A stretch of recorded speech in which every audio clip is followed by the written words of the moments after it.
Давным-давно жила-была вдова с сыном. Жили они бедно в старой избушке. Как-то пошла старуха в лес за грибами, да набрела на охапку сухого хвороста. Смотрит, а там уж золотыми рожками. Оказались рожки не простые, а волшебные. Во что не положишь, то никогда не заканчивается. Зажили старуха с сыном хорошо. Сын женился на девушке, пригожей и работящей. Села молодая невестка за пряжу, а старуха ей подложила волшебные рожки. Придет невестка, а кудель все не заканчивается.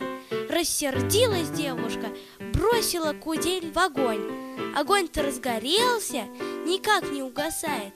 Увидела старуха, испугалась, давай огонь водой гасить.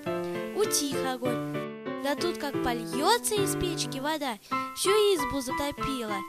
На улицу потекла, конца и края нет той воде. Эта вода и дала начало большой реке, которая и по сей день течет по чувашской земле.